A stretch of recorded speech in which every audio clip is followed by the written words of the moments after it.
recognized symbol of excellence in sports entertainment. Hey, it's Conrad Thompson, and you're listening to 83 Weeks with Eric Bischoff. Eric, what's going on, man? How are you? Well, normally I like to respond with outstanding, because I believe if I say that enough and with enough conviction and energy, I actually feel outstanding. Well, today I feel like shit. So this is the time of year. Allergies hit me every time this year, and they hit me hard. So I've got fistfuls of just about every over-the-counter allergy medicine you can buy, 2 pots of coffee.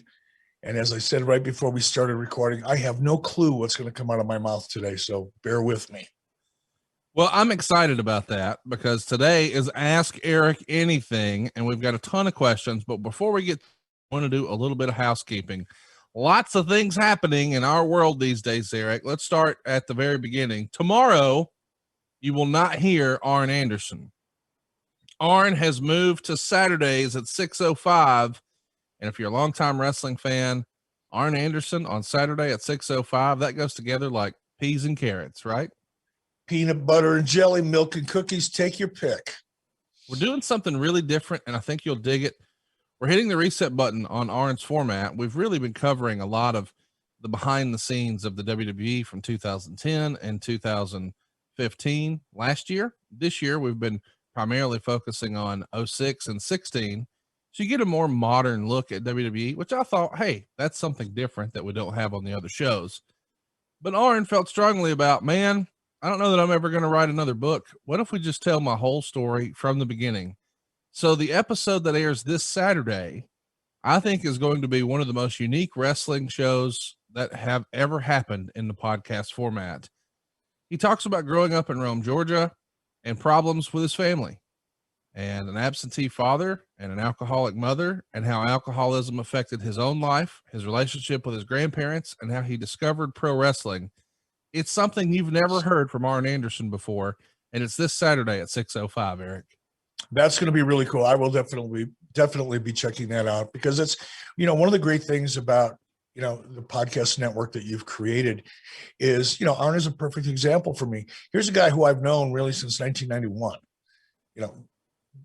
and worked with at various levels and worked more closely with at times than others. But I've known Arn for a long, long time, but I don't know his story, man.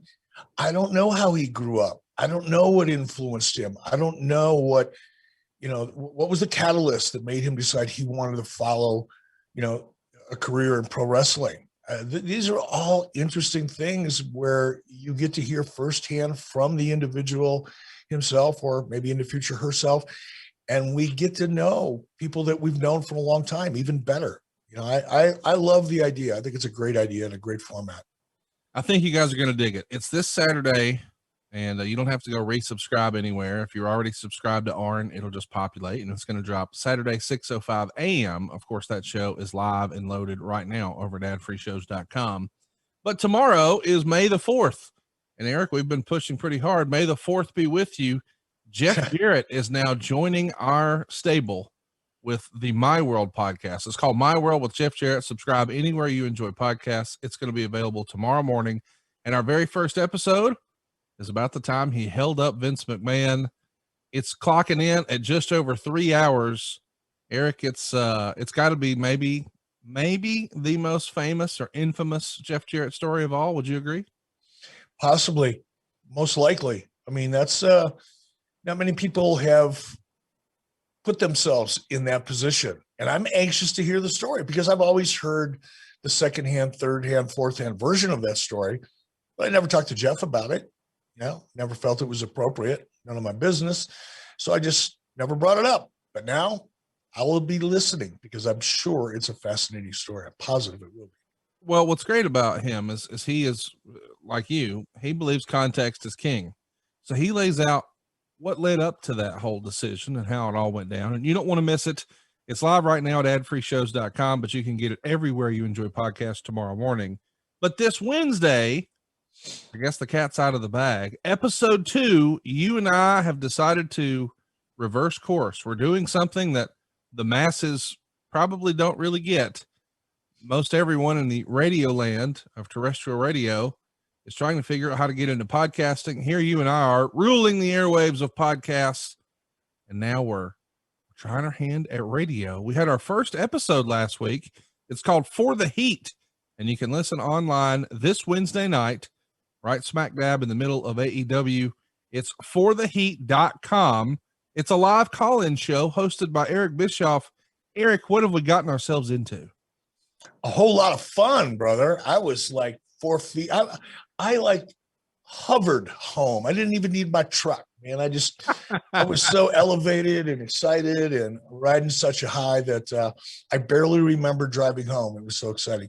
Look, we're having fun doing it. The goal, for people that are listening, and wondering why in the hell, since everybody in the radio business is going to podcasts, why would Eric Bischoff and Conrad Thompson reverse engineer the process and go into radio? Well, for that exact same reason. Yes. And radio's cool. I love doing radio. I've always wanted to do radio since as far back as I can remember. And the local station here, KODI, AM and FM, I went in and pitched them an idea and they loved it. And here we are. And the first episode was a lot of fun. I'm sure this week's is going to be even more fun because I'm more comfortable doing it. And by the way, you can listen online anywhere in the country. You don't have to be in Wyoming in order to hear this. You can stream it online, fortheheat.com. It airs this Wednesday night live. You don't want to miss it. It's fortheheat.com, and that'll get you the KODI stream. And yes, it is a call-in show, so you can call and ask Eric a question. And episode 2 is happening live this Wednesday night. And I believe, Eric, it's 8 a.m. Central Time, 9 Eastern. So I guess that makes it 7 o'clock your time, right? Correctamundo. We're following a local sports show called Sports and Nuts of the Round Table. There's a little news bumper right in between, and then you and I are off and running. So check it out, 9 o'clock Eastern this Wednesday night, fortheheat.com. We would love to have your support there. And it's a live call-in show. So call and tell us what you think of AEW or whatever else we're talking about. But today, we're talking about everything, Eric. It's Ask Eric Anything. Do you get nervous, anxious, excited? Where are you on this concept where fans can literally ask you whatever? I kind of dig it, because it's improv. And oftentimes it's my opinion that they're asking for and not, specifically asking questions about, details of a specific pay-per-view or whatnot. So I dig it, man. It's always fun. I love the unexpected. I really do. No matter how uncomfortable it may appear to make me, I love that kind of stuff. It makes me feel alive. Well, let's jump into it. Let's see if we can make you feel alive today. A Rare Beast wants to know, I love it when Eric goes into storytelling theory. Given that, how do you theoretically keep a balance between displaying wrestling as a sport and having grudge matches without it seeming like the wrestlers just do whatever they please always? I'm not sure I really understand the question. The idea being, if it's a real sport, then there is a governing body, right? Who says, like the NFL makes a schedule. Okay, the Eagles are playing the Cowboys. But then sometimes the guys go out there and they just say, me and you, we're going to fight right now. And ding, ding, ding. So how do what's the balancing act? There has, again, my opinion, folks. All right, just an opinion. But I think one of the things that is lacking across the boards, not in any one organization, in all of the organizations, is a coherent, consistent framework of rules and processes. How does someone earn a title shot, for example? Is one. How is it that wrestlers can make matches? I mean, that's like Tom Brady deciding, what the Tampa Bay Buccaneers football schedule is going to be next year. How is it that these spontaneous, I'll see you in the ring right now matches happen? Who gives a wrestler authority to book matches? It's nonsensical. Now, I understand it's easy and it's spontaneous and it allows, producers to facilitate action in a, seemingly unplanned or spontaneous way. And I get that part of it. But every time you do that as a producer, you're diluting any framework or basic understanding from the fans of how things work in professional wrestling. And why does that fucking matter anyway? Who cares, right? Doesn't matter. It's all about the athleticism. No, it's not. It's about the storytelling. And you can't have a story or a long-term storyline, at least, or any kind of a storyline, without some structure. If a rule has been broken, therefore a fine has to be levied, that rule and the fact that it was broken needs to be established in some kind of consistent, understandable framework for the audience. And the same goes for how matches are made. And the same goes for a grudge match. If you're going to throw the rules out, I'm all for that. If some matches, some stories, require or deserve to end up in a no holds barred cage match, one man, last man standing, whatever it is, and the story has escalated, and all of the events within that story have created the need to finally have this one big blow off, I'm all for it, but acknowledge that. Don't just let it happen. Don't let the acknowledge, okay, well, this match is no holds barred match. Well, fucking why? And who said so? And how did that occur? Give me some backstory. Give me something to believe in. Look, I had been in the professional wrestling industry for over 30 years. I still want you to make me believe, or at least try. But without any framework, without any rules that are established and consistent, by the way, because it doesn't do any good to have a rule one week and just throw it out and don't even acknowledge why the next week. If you're not going to give me a framework, to help me understand the story. And here's the other thing. I'm going to go off on a tangent on this one. When you establish those rules, now it's a pain in the ass because you have to be consistent. And that requires producers and writers and talent to work within, certain guidelines or work within that framework. And sometimes people don't like to do that. They just want to go out and do whatever they want to do, which is what the question kind of alluded to. So it's a discipline that you have to have. And I think it's a discipline in the long term that really serves, the storytelling box, well. But when you finally do that, and you establish these rules and you adhere to them, you now, instead of becoming kind of a pain in the ass because you have to work within this framework, you've now created storytelling opportunities. Now it actually means something when somebody violates a rule, or a producer, promoter, if better to say promoter, in this case, AEW or WWE or anybody else, decides, okay, these are the rules, but tonight and tonight only, we're going to throw those rules out the window. Now I'm interested because now it seems like, whoa, this is out of the ordinary. This is something special. Holy shit, this is going to be different. But when you don't have any rules, or you don't emphasize those rules, or there's no framework, that the audience can understand. I mean, a wrestling fan should be able to get in an elevator. I'm going to use this analogy a little bit, throughout the show probably. But if you're a wrestling fan and you get into an elevator and you go into the top floor of a 5-story building, and somebody gets in that elevator with you, and before the doors close, they say, hey, you're wearing a wrestling shirt. Are you a wrestling fan? Yes, I am. What are the rules like in wrestling? Now, you should be able, before you get to the 5th floor and the door opens up, to give them a basic explanation of how wrestling works, just like you would football or baseball. But if you can't do that, because your rules are either non-existent or so unestablished and inconsistent, you basically have to admit there are no rules in wrestling. It happens to be whatever that match wants it to be at any particular night. And I just don't think that serves the industry well. Wow. Like a wow. No, I like it. I like when you started by saying, I don't know what I'm going to say today. Here we go. Jason Field says, as in most jobs, you have people show up early before the clock in for their own job. On Nitro or Thunder, was there ever someone who showed up at like 11 a.m. or some ridiculous time before the show? So said another way, Eric, who was always the first to the building back in the day? Oh, wow. Too hard for me to remember that, 20, 25 years ago. Usually Sting was always, look, I didn't expect people to show up early when it happened. That was exciting, because it just shows commitment and all that. And that's always fun to see. Not fun to see. It's rewarding to see. But of the top talent, Sting was always there, either on time or early.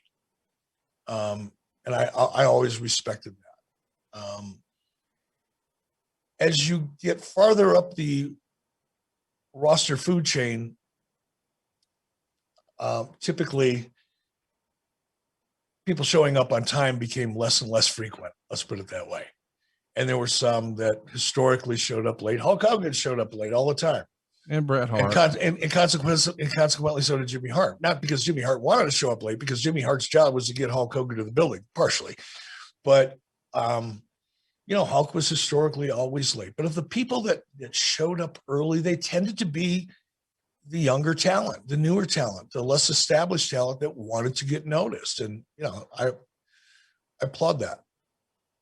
Absolutely. Here's one from Johnny Boy. Do you have any contact with any of the old executives from Turner, like Harvey Schiller or Bush, etc.? Any ill feelings towards any of them today? Oh, absolutely no ill feelings at all. Last time I exchanged with Harvey Schiller was probably about a year ago, via text, and then prior to that, I think I ran into him at LaGuardia. I was getting off the plane, he was getting on a plane, and we bounced into each other and for, 10, 15 minutes. Bill Shaw, I've talked to over the years several times, not consistently, but still, consider Bill a good friend.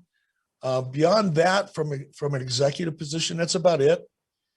I went back and forth with Ted Turner occasionally, right after probably the early 2000s, but Ted's not communicating much with anybody anymore. He's got I think it's dementia, Alzheimer's, one and the same, both. I'm not sure, but one or the other.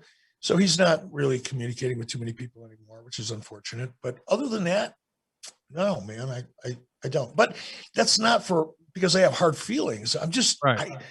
I don't stay in touch with a lot of people. I say this all the time. I love my brother and sister dearly, but I probably talk to both of them combined on the telephone for a total of about 6 minutes a year. That's just me. I'm not a phone person, but do I talk to you like top 5? Am I a top 5 phone guy for you? You're a top 1. Okay, well, that makes me feel good. No, I don't talk to anybody as much as I talk to you on the phone. Okay. Ever. Haven't in a long time. But see, this is the reason why I like talking to you on the phone. Right. Because our conversations remind me much like the conversations I used to have with Zane Breslov, who I would talk to 15 times a day. They're short conversations. We get to the point. Yeah. I give you an idea. You give me an idea. You ask me a question. I give you an answer, or vice versa. And boom, we're done. Yeah. And I like those kind of conversations, man. I like just getting into it. I'm just not a chatter. And one would not expect that, given, the way I conduct myself on a podcast, right? Yeah. You would think people go, oh, fuck, I don't want to call Eric. He's going to keep me on the phone till breakfast. No. But that's not true, man. When it comes to the phone, I'm kind of in and out. Yes, you are. Duck wants to know, what's the funniest Ric Flair story you have? I know we've talked about the whole backstage working punch thing, but surely there's another. Well, that wasn't funny. That was weird, but it wasn't funny. Well, it was to me. You got any funny Ric Flair questions or stories, rather? I don't have a lot of funny Ric Flair stories. I've had a lot of fun with Ric Flair. We've had some amazingly fun times, counterbalanced by some amazingly miserable times, but nothing funny, just fun, if that makes sense. Yeah, it does. Here's another one. This one's from Jason Fields. He says, did you really think Brian Pillman was going to re-sign with WCW once he wanted you to sign that release? Of course, this comes up because Dark Side of the Ring is back, and it airs this Thursday night on Vice. And we're actually going to be doing a Dark Side of the podcast over on the My World podcast with Jeff Jarrett. So If you want to hear Dark Side of the Podcast and our sort of reaction to it with the creators of the show, Jason and Evan, just like last season, go subscribe to My World with Jeff Jarrett, and it'll be there on Friday. But let's talk about Pillman here. Did you think, as it explains in that episode that everyone will see this Thursday, that he was ever going to come back? The most honest answer I can give is I believed he would. Yeah. I wasn't sure that he would. I wasn't 100% confident that he would, but I believed that he would. And here's the flip side. I also, did the calculus in my own head that if he did, it would be great. But if he didn't, it wouldn't be the end of the world either. So right. I was in a position where I had nothing to lose by creating the opportunity and hoping that it worked out the way we wanted it to, or I believed it would. But it wasn't like a big risky move, to be honest. And that's just being honest, and by no means am I disrespecting how important Brian Pillman was and the impact that he had on the industry. But we were in a position at that time where I would win either way. God, that sounds horrible, but true. Chris Dunn has one. He says, since you have a kickboxing background, are you a fan of MMA? If so, are there any fighters whose striking technique really impresses you? I am I would consider myself a peripheral fan of MMA. I am not a hardcore fan. I don't study it. I don't know all the fighters and their stats and their records. But I am a fan. I love the fact that MMA has evolved athletically to the point that it has. You go back and you look at UFC in the early days, it was just a tough man contest. They were not skilled fighters for the most part. They were tough guys. They were badasses and bouncers and guys you wouldn't want to owe money to and all that. Not taking away from them really. But, once jiu-jitsu started, making its way into MMA, and then once you started seeing collegiate wrestlers and Olympic level wrestlers entering the sport, the axis of MMA shifted dramatically at that point. I will be honest, I kind of cringe when I hear announcers talking about how great, certain MMA fighters are at striking and how great their hands are, because I think for the most part, that's not really true. Right. It's not, and I don't know, this may not be a fair example. I recognize that I'm stepping off a plank here, and it may be an uncomfortable fall, but I'll do it anyway, because that's what I do here on 83 Weeks, for crying out loud. Here we go. But look at Jake Paul's recent fight. Yeah. With I'm sorry, what was the MMA fighter he fought? Ben Askren. Okay. Now, had that been an MMA rules style of fight, the outcome, I'm sure, even though Jake Paul is, a legitimate amateur wrestler, I would bet that match would have gone the other way. But as a straight up boxing match, the fact that Jake Paul could knock out an experienced MMA fighter of that caliber that quickly is kind of an example of what I'm saying. Look, in the when you look at martial arts, boxing is a martial art, judo is a martial art, karate and all of its very incarnations are martial arts, jiu-jitsu, martial art. They're all martial arts. And I think MMA is the best example of what happens when somebody who has skill levels in some or most or each of those, styles, what that can look like. And I think it's fascinating. I really do. But when it comes to hand technique, boxing technique, I mean, you watch a guy like, I'm not going to name names because I'll just start a shit show, but, a certain very well-known heavyweight that was at one time a UFC champion threw all of his punches backing up. Every time he threw a big punch, he was shifting his weight to his rear foot. It's exactly opposite of what you're supposed to do. You don't lean out of a punch and you don't lean out of a kick. And that's probably one of the things that drives me more batshit than anything is when I see guys who clearly have good athletic skill sets and abilities, particularly in MMA, when they throw a spinning kick, for example, a spinning hook kick or a spinning wheel kick, and they completely lean away from their opponent. They're 75% of their body weight is going in the opposite direction of the kick of the target. Makes no sense. And you become more vulnerable because as you're leaning back, you're losing your balance. It takes you longer to recover. How many times have you watched MMA and you see somebody come out there and they throw this really cool, wild spinning kick and they turn themselves around 2 times before they're back on their feet, squared up with their opponent again? What the fuck is that? Who taught you how to kick like that? Right. You know, the best kickers that I've ever seen are guys who can remain relatively perpendicular, upright, pick up and throw a head kick while keeping their hands, protecting themselves in case that kick misses and there's a counter, but basically standing straight up, picking up and kicking their opponent in the face without having to lean out of the kick. I'm sorry, I just went off on a tangent. No, I like when you go off on tangents. It's fun. Do I have a favorite? Look, sure, I like Conor McGregor because he's a show. Right. I like the energy that he creates. I like the character he brings to the ring. Clearly, he's a great fighter, so I enjoy watching him fight. But I almost enjoy the character and the antics as much as I do the fight itself. So I love MMA. I'm a supporter of it, but I'm not like, you know, a diehard supporter, and I'm not nearly as knowledgeable of the current scene as probably most of the people that listen to the show are. Did you see Chris Weidman's leg break last week? Oh, God. That was horrifying. Oh, I just got chill bumps just thinking about it. I was trying to get that out of my mind. That was horrible. It's like worse than Sid's. It's worse than Joe Theismann's and Sid's put together. Yeah. Hey, let's talk about something fun that I know you'll like. Ron wants to know, would you consider yourself a Jake the Milkman Milliman or a Kenny the Sodbuster J guy? Good question. I'd go Jake the Milkman Milliman. Man, he was all in. You love that guy. He did not give a fuck. He just went out there and had fun. Now, Kenny the Sodbuster J was a working man's kind of dude.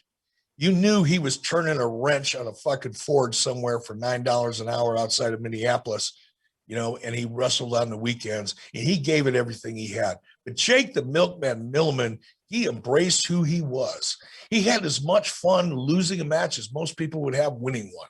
He did not care. He just wanted to go out there and participate and didn't need a fucking trophy when it was over. So I love Jake the Milkman Milliman. Tremendous. That kind of guy. Google those guys if you haven't already. Google the internet and learn. I want a Jake the Milkman Milliman shirt. We should have that. What we should do you know who Jake the Have you seen a picture of Jake? Have you seen any of his video? He's fucking awesome, man. What we need though, you know those like Roots of Fight style shirts, like that Andre the Giant, Muhammad Ali, and all. We need one of those for Jake the Milkman Milliman. Ryan, get on it. I like that. CM Puns wants to know, Eric, what's your hair care routine, and can you go through all the hair products? Also, have you ever considered growing a handlebars mustache? Here we go. You get nothing but the unfiltered, raw, and boring sometimes truth when you ask me questions like this. I use what's ever in the shower. I wash my hair every other day. Whoops. Oh, wait a minute. Here comes technology. Oh, he used his cough button. Boy. God, I love my cough button. It's the coolest thing. I don't put conditioner in my hair. I just wash it every other day. Take a shower every morning, every other day, wash my hair, because otherwise it tends to dry out a little bit. And as I'm getting older and aging and all the things that come with it, you know, the hair gets a little more brittle. You know, I guess I'm on my way. Slowly but surely, I'm heading to the promised land. It's just, I've been blessed with a phenomenal head of hair that doesn't require a lot of additional care and attention. Oh, and what was the other part? Well, are you going to ever grow handlebar mustache? And listen, in theory, that sounds stupid, but you do live in cowboy land. I could see you with a hat and a handlebar mustache, doing like your best Sam Elliott / Raleigh fingers. I'm for it. Huh. And you can't see here, but I haven't shaved in Scruffy. You got a little scruff. haven't shaved in a day or two, so it's kind of on its way. Maybe I'll try that. I don't Hey, know. Oh, please do. And Lauren somewhere just melted. Let me ask, when you have a 5 o'clock shadow, but it's all gray, we got to come up with a new name for that. It's 5 o'clock chrome. The silver 5 o'clock, the smoking. 5 o'clock hubcap. There you go. Mick Batch wants to know, what's your favorite thing about visiting the UK? Curry. You like the curry. Well, yeah, I'm gonna immediately go to food, and Yeah. anybody that knows me knows that the curry that I found in the UK is just flat out amazing. I've never been to India, so I have nothing to compare it to, but I can tell you that for me, going to the UK and looking for the best curry I can find is a little bit of a religious experience. So that's right at the top of the list. I love history. I love architecture.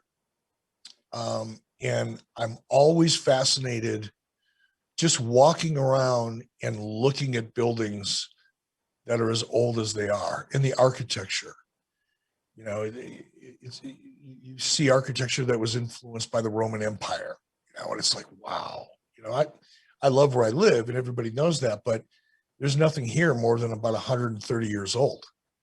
And when you can go to the UK or anywhere throughout Europe, but the question was about UK, for me, I love just walking around, man, and just looking at old buildings and architecture. A part of that experience for me is because there has to be a reason for me to do it. I can't just walk around like I'm, you know, a lost puppy going, ooh, wow, pretty building. That's not it for me either.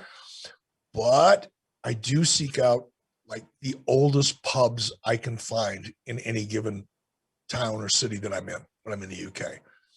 And I know this sounds weird, and this is just my weirdness, but I enjoy being by myself, sitting down, ordering a pint, as they say, UK, and you know, going into a pub that's been around since 1600 or 1700, and just thinking about all of the life, all of the stories, good and bad, that have taken place in that venue. It's kind of like if the walls could talk, if this bar had a voice, what stories could this bar tell me?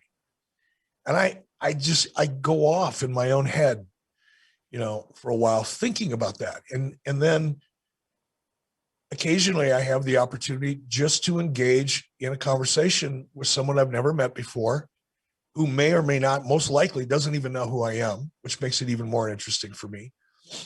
Because then you can have a conversation about their lives, you know, growing, especially if I meet somebody my age. I always like to know, you know, what was it like growing up as a young kid in wherever I'm at, you know, in the UK, you know, back in the 50s and the 60s or the 70s, you know, what were your experiences and how were they different from my experiences as a kid the same age or a young man the same age growing up here in the United States? I love that kind of dialogue and exchange because you end up learning a lot. I end up learning a lot, and I appreciate that. And it helps me keep a better perspective on differences of opinions, because more often than not, well, not so much on social media, but most of our differences of opinions are the result of differences of experiences. When you can just kind of keep an open mind and learn about how other people lived and grew up and the challenges they faced and the celebrations they had and all of that, you get a better understanding of people who didn't grow up the same way you did. And I think that's important, you know, and I do the same thing oftentimes, you know, here in the States. If I'm at an event or on location somewhere, I typically, unless I'm only there for a short period of time, I'll always go for a walk and go to a place that no one would expect me to go to. I like kind of grungy, family-owned mom and pop bars. because you get the locals in there. And when you get a chance to engage in conversations with locals and hear about their experiences and what challenges are going on in their community or in their lives, and how they grew up differently than I grew up or whatever, I think it's healthy. It is for me. I don't suggest everybody else go out and do it, but I like that. I find that to be inspiring in a way. Well, here's one from Michael. How was it pitched to you to having DX shove your face up Big Dick Johnson's ass? And were you hesitant? It wasn't pitched to me. It was just given to me. There was no pitch involved. The pitch would suggest that I had an option. Yeah. Right. When you pitch somebody, you're essentially making a presentation, hoping that person will agree with you or engage with you to further, a transaction, typically. So there was no pitch involved. It was, okay, Eric, here's what we're going to do. And I've always prided myself. Look, when I was running WCW, one of the things that drove me a little batshit because of my own work ethic and the way I look at things, if I'm working for somebody, if I'm taking their check, I have two choices every single day. Either do the best I can at what they ask me to do or leave. That's it.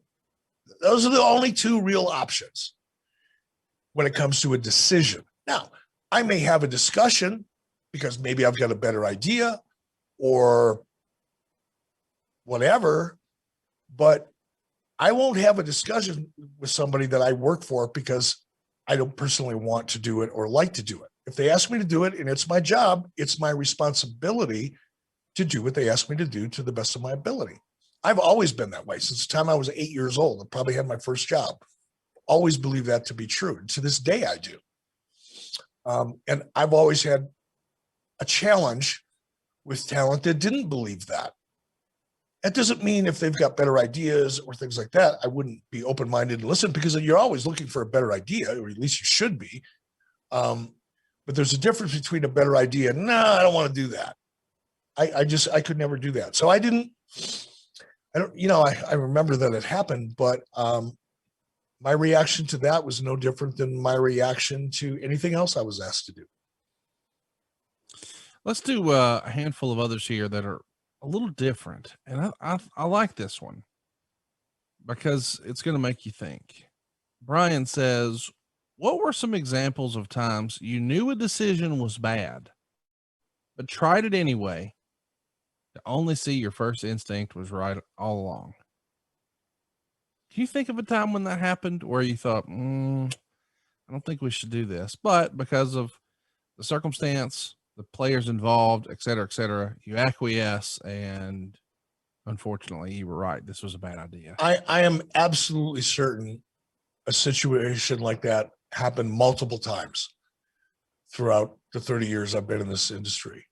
I can't pick one out. None of them were significant enough to, last and hang with me. Finger poke doesn't come to mind? No, and here's why. Because again, I'm going to be totally honest. My first instinct was, okay, let's give this a shot. Okay. My first instinct wasn't, oh, this is going to suck, but I'm going to try to do it anyway. And then go, God, I was right the first time. It wasn't that, man. For better or worse, I signed off on that, and I was looking at it from a different perspective. I was looking at it from the story and where we were going, not exactly where we were, or the result and how it might impact the audience. I was looking forward, not into the present. So it was a bad choice, but I didn't go into it thinking it was a bad idea. I went into thinking, all right, it's not the best idea I ever heard, but it's okay. We'll do that. So no, I really can't think of one. I wish I could. Big Meat wants to know, does it bother you how much TNT allows AEW to do today compared to standards and practices was really putting the screws in WCW? No, of course not. Nothing bothers me in regards to whatever's going on anywhere else. I'm not involved. I've got no skin in the game. But I think people also have to realize the Turner Broadcasting that exists today is not the Turner Broadcasting in terms of management that existed 20 years ago. None of the same people are there at any level that I'm aware of. Maybe some, but none of them that I ever dealt with are still there.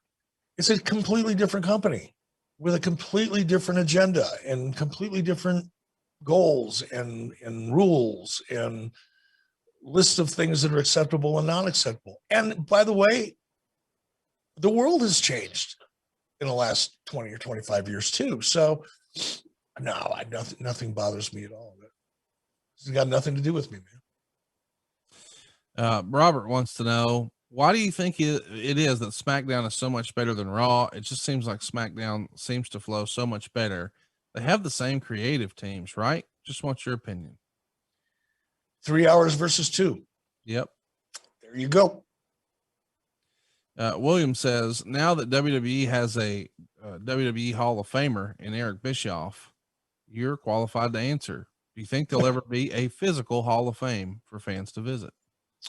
I have no idea. I only know what everybody else reads and hears. And it sounds like at least Triple H believes that there's a good possibility, based on what I've read. And they were his comments, not comments that somebody else put in his mouth. So I guess if he believes that it could happen, then I have every reason to believe it could happen. Hope it does.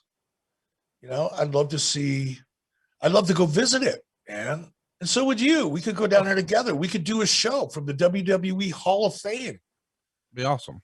That would be cool. And just, because you're especially, you more so than me, you're into the memorabilia and the history of wrestling much more than I am, I'm sorry to say, on my behalf. But what a cool place that would be to go hang out for an afternoon. I've got, or a weekend. I stumbled across something this past week. I got to send you a picture of, and it's actually a letter. It's going to blow your mind. You're going to love it. And by the way, I'm giving a tease here because we are going to show it on adfreeshows.com. I've got something fun cooking, boys and girls. Big effing Gorilla says, as a close personal friend of Hulk Hogan, have you told him the boas are not a good look now, weren't a good look then, and won't be a good look tomorrow? That is a matter of opinion. I find, and I tweeted this out, somebody on social media responded to something that I said about Impact Wrestling and how nobody really gives a shit about this invasion angle and how it really doesn't matter. And somebody reached out to me, and I can't remember his name. I wish I did, because he was a really cool dude. And he said, I have to disagree with you, Eric. I find that Impact Wrestling has the best storytelling and some of the best action of any wrestling that I watch. And my response was, I'm really happy that you feel that way. And I'm happy for them that you feel that way, because professional wrestling, sports entertainment is art. It is. I believe that. It's a uniquely American art form, but it's art. And like all art, its beauty is in the eyes of the beholder. Like what you like, mucker father. Don't let anybody, including Eric Bischoff, tell you what you should and shouldn't like. Here's one. This is from Daniel Jefferson. What's the strangest angle / pitch a wrestler has ever made to you? I think the weirdest pitch that I've ever come across have been my own. Like when I was going to create my own death in an airplane crash in Mexico, months before Halloween Havoc, so I could show up as the spirit of myself and continue to haunt the baby faces. And I was totally committed to do it. How high were you when you caught of that? I wasn't high at all. I didn't, I've dabbled in weed throughout my young adult life, like most people my age have. I didn't become a regular user until probably the last 5 years. So now I kind of dig it, got to be honest. But not heavily, at night, at the end of the day, if I've had a rough day or if I've had a great day, either way, it's nice to sit outside if the weather's nice and take a hit of that vape pen and enjoy the scenery. But I wasn't high at all, man. I was so committed to doing things that were so off the wall and unexpected and over the top And I mean, I literally, I always say that, don't I? Literally. Literally. I'm going to eliminate that word from my vocabulary for a while. So I don't JR's rely- crutch is quite frankly. He says quite frankly a lot.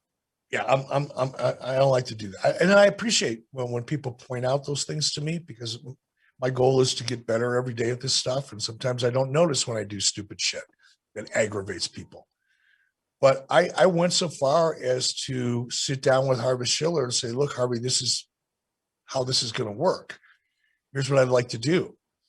Because I had it all planned out. The reason because I lived in Arizona for a while, I had a home in Arizona. And I thought, you know what? This is before I bought my home in Arizona, but Lori and I were going down to Arizona a lot. And I had my own plane at the time.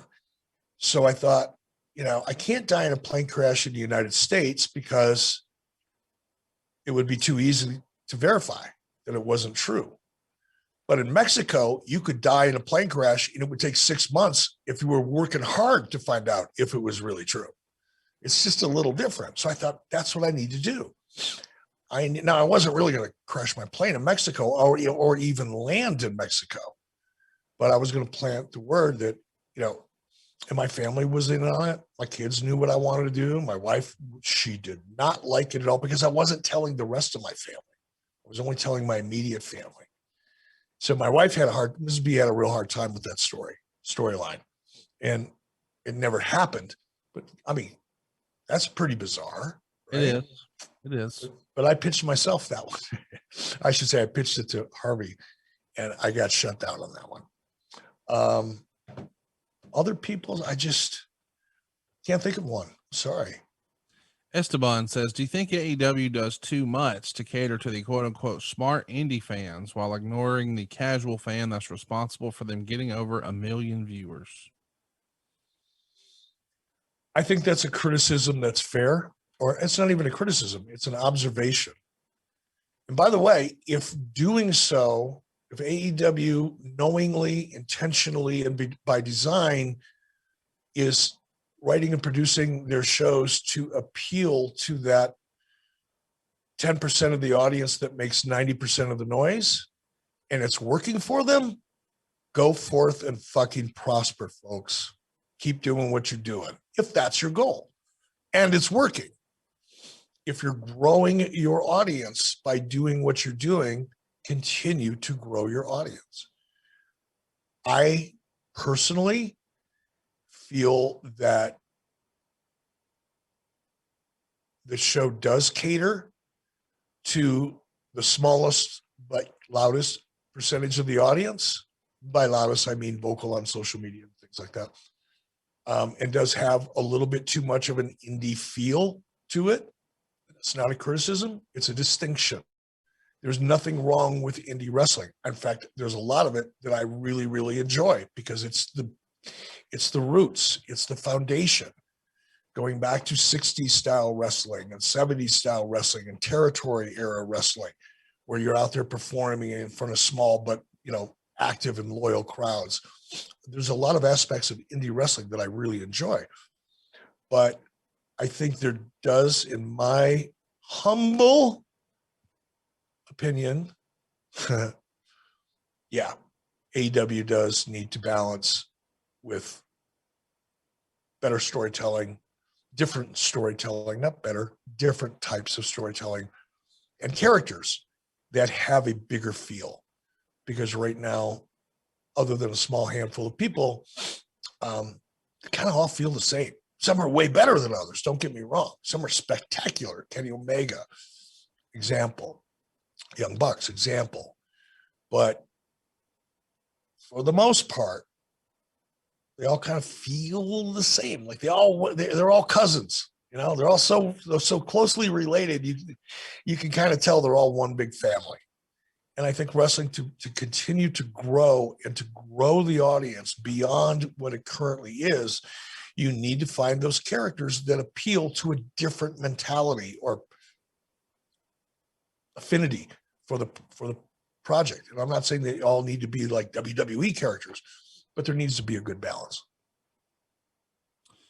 Boy, here's one you're not going to love. Luis Mendoza says, I'm a huge fan of the show and of yours, but can you admit that you contradict yourself when you claim that you don't let people get to you because then they win, but you turn around and lose your shit to a guy like Meltzer and turn into a prepubescent child? No disrespect.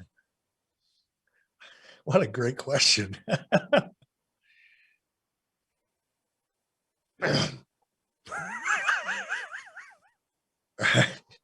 What a great question. It is the truth, isn't it? I do contradict myself because I do talk about often and passionately about how I work hard every single day to get better at not letting people affect my moods or affect my outlook or affect whether I think something is good or bad. I don't care what other people think. And it's taken me a while to get there as a human being. On the other hand, we do engage in conversations about certain individuals that tends to rile me the fuck up. But I'm doing it because it's fun.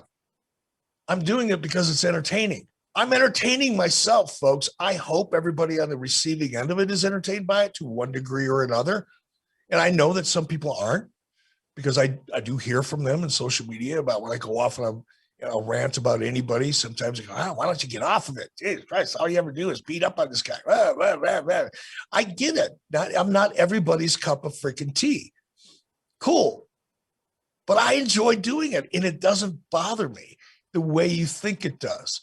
While I get animated, while I sit up in my fucking chair and start dropping F-bombs and go off on this long, extended, bizarrely long-winded rant about a topic that should really not matter to anybody, just like I just did. Because I enjoy doing that. That's why I love doing this podcast. I break it up every once in a while, and really I'm doing it to make a point, as opposed to droning on and on and on about my perspectives and my experience and what I think is right and wrong, because that's what the fuck everybody else does. I don't want to do what everybody else does. I want to enlighten by sharing my wisdom and experience, or lack thereof, and entertain simultaneously, hence the rants. But don't think for a second that anybody has the ability to actually put me in a bad mood. Let's talk about another question from Luis, because he's bringing the noise. Can you tell us if WWE tried to give you a speechwriter at the Hall of Fame? Well, they didn't try to, they did. And I was happy that they did. But it wasn't necessary. And it was more of a courtesy, by the way. Yeah. Do you need help? We'll help you out. Yeah, it was. If you're having trouble, reach out and we'll try to, polish it up or nurture you along. I don't want to sound like I'm too full of myself, but I didn't really need that help. So I wasn't offended. I was grateful. Cool. Offer somebody up to help me out if I need help. How can you be angry about that? No, or insulted by that? So no, it was cool. One last one from our man Mendoza here. We've both heard from Goldberg and Regal about their side of the story as to whether or not Regal was supposed to have a competitive match against Bill on Nitro. But what's your take? Was it supposed to be a squash, or was it supposed to be competitive? And do you think Regal took liberties with Goldberg? I do. I think, well, the answer is both. Look, the answer was Bill needed to dominate that match. Bill needed to be the Bill Goldberg character that people were so strongly behind. There was no reason at that point in Bill's character trajectory to have him stumble and trip over a curb or, diminish in any way the perception of how powerful of a character Bill Goldberg was. But at the same time, I was hoping that we would have seen a little bit out of Steve Regal that would have appeared, at least to the audience, that Regal was throwing some stuff at Goldberg that Goldberg didn't expect, because Steve Regal has a different wrestling style. Steve Regal was capable of having that kind of British classic, Billy Robinson type match, and maybe show some of those skill sets in a way that would have been really different from the opponents that Bill had dominated previously. So we were hoping to see a little of that, but it was going to end up with the same result. I've never talked to Bill or Steve about this, so I don't know what their individual perspectives are. And they were the two that are involved. So it's really their opinions are the only one that matters. I'm telling you what my expectations and rationale behind the match was. But I think, in my opinion, with all due respect to Mr. Regal, or Mr. Williams in this case, he went too far. He wanted more than we wanted him to take. I'm talking about Regal. And he went a little farther than he should have. And that was the result for the cluster, so to speak. Here's one from EA. He says, I'm 23 years old right now, and I grew up watching you on TV. I wanted to ask, including WCW, which company had the overall atmosphere or best overall atmosphere backstage? That's a good question, because you and I were backstage at an AEW show, I guess in early March.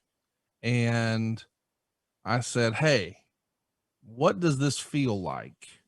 What year in WCW did this feel like? And I think we came up with like 96. Yeah, I think Nitro, 95, going forward through 96, 97, early 98 in WCW was an amazing time. That's the best it ever was for you? It's the best that I've ever experienced. Yeah. Okay. And there was a level of excitement, enthusiasm, and anything is possible that kind of permeated throughout the locker room. Now, not everybody had it. You're never going to have 100% of the people happy 100% of the time, especially when half of them are going to lose on any given night in a best case scenario. So you always have, a little bit of anxiety with people and people wishing things were going different for them individually. But overall, because, and again, man, you got to, context is king. We've been saying it now for 3 years on this show. WCW, when I came in 91, was a losing proposition. And the chatter almost consistently was Turner's going to pull the plug. Yeah. And there were people within Turner Broadcasting, not Ted, but within very powerful people that really wanted WCW to go away, and were looking for any reasonable excuse to justify their goals. And WCW gave them a lot of reasons why, from a financial perspective, from a public relations point of view, from a litigation perspective. There were all kinds of reasons why 2 or 3 times a year from 91 when I was there all the way up until 93 when I took over, WCW was doing everything, the management of WCW was doing everything possible, it seemed at least, to justify the goals of certain individuals to pull the plug on WCW. Well, that creates a lot of insecurity. People in the office were constantly hearing those in those stories. They happened a lot. And we were losing money hand over fist. WCW, I wasn't in management at the time, we're losing $10 million a year. When I took over the company, it was a $25 million a year company that had lost $10 million a year the year before. That's a lot. $10 million is a lot to lose when you're only generating $25 million, right? And by 95, when Nitro became a real thing and the ratings along with it became a real thing, and people started feeling like, wow, we might actually be able to compete. We might actually be, Ted Turner gave us prime time on TNT. That's a big deal for a company that felt like, a bunch of redheaded stepchildren, at a picnic where nobody wanted them to be, which was kind of like the prevailing feeling within WCW. I had it. When you were an employee of WCW in management, and you're walking around the food court at the CNN Center to go get lunch, and you've got your WCW ID on you, and you know, the people at CNN and Cartoon Network or whatever, you know, are kind of looking at you like, oh, you're why don't you go sit over there? You know, you're not really one of us. It's kind of a shitty feeling. And then to have it turn around so quickly, seemingly so quickly, and all of a sudden, WCW employees, I'm talking about people in the office, were showing up to work, and they were proud. They put that, instead of hiding that ID, you know, WCW ID badge inside their sport coat or in their purse, put it right out there in front. And that was really cool. And that same vibe kind of permeated the locker room as well. It was a cool time. Navishing wants to know, did any fans ever get in trouble for throwing things in the ring at Bash at the Beach? Of course, he's talking about the famous Hulk Hogan turn in '96. Do you remember ever having fans pursued for when they acted out and threw trash in the ring? No. Now, there were times, and I don't remember the venue or city in the venue, but it got, in the beginning, it was cool as shit. I'm not going to say we encouraged it, but we didn't discourage it either. But it gets dangerous. I'm sorry, bud? It could get dangerous, though. And it did a couple times. When it first started, it was like empty cups, you know, paper cups, garbage, rolled up pieces of paper, programs. Somebody would throw a half a Coke in a ring or half a beer in a paper cup in the ring. And I love that because it looked really cool on television, but nobody could get hurt, right? So I want to be careful. I said we kind of encouraged it by the way we treated the audience, and we kind of prompted them to, you know, we got heat, right? Yeah. So it was a natural reaction. But as time went on, that started to escalate, and people were throwing like D-cell batteries. Now, you throw a D-cell battery from way up in the cheap seats and you hit somebody in the head with it, that could be an injury, serious injury. And it's not what I wasn't worried about, the people in the ring. I was, obviously, but it was far more likely that a fan would have gotten hit with some of that stuff by accident than somebody inside of the ring. So that's when I started getting a little nervous about it. And we had to kind of curtail that kind of activity. But we never pursued any one individual that I'm aware of. Now, maybe Doug Dillinger, if you ever have a sit down with Doug, he could tell you differently because he was head of security. I was kind of busy doing other shit. Maybe Doug has a story about it, but none that I recall. Rory wants to know. I'm not asking that. Go ahead. You know, it's funny. It was just next on the list, and I'm like, well, we're not asking that. Uncle Jay says, what do you think is the second worst big time match and storyline in WCW history behind Hogan Warrior 2? So we all kind of acknowledge it's pretty bad. What do you think is second place? My nomination, by the way, would be that triple cage where it's Hogan Savage versus the Locker Room. Boy, there's so much to choose from. Yeah. It's kind of tough. I think anything involving Dungeon of Doom was pretty horrific. Yeah, you hate that shit. I just, to this day, when I watch it, it's like, oh, how did I let that happen? How did anybody let that happen? And how did anybody want it to happen in the first place? So I'd throw anything that has to do with Dungeon of Doom into that list. Aldo says, I've heard everyone refer to Vince McMahon as Vinnie Mac, but the first time I heard it was during a promo where you challenged him to a fight at Slamboree 98. Are you the first person to ever refer to him as Vinnie Mac, or did you borrow it from someone else? No, I'm sure I stole it from somebody else. I think, I don't know. Maybe it was just something that happened because I was in that character frame of mind and I was trying to piss him off. Really trying to get under his skin. So I thought, that's pretty disrespectful. I'll call him that. But I don't know if anybody did it before me or not. I know the answer, but I'm going to ask it anyway. When you were number one for those 83 weeks, did you ever consider reaching out to Vince to work together instead of against each other? You guys could have had separate shows, but had one pay-per-view a year that was like a super show. That That way, one succeeds, you all succeed. So it's a nice, happy message, but I don't think that was exactly your style back then. Absolutely not. I believe that. Look, I believe, and I was right, by the way. The fight, the battle, the war, whatever you want to call it, is what raised the tide, and everybody's boat got to float a little higher. Without a real war, without real competition, then it's all kind of an illusion. And the reason Nitro worked, the reason the Monday Night Wars were what they were, was because it was real. Once you start doing something cooperatively, the war is gone. There is no war. It's just an invasion angle or a storyline. And there's nothing wrong with that, by the way. It's just not the same as a real war and a real battle that people actually believed in and invested in.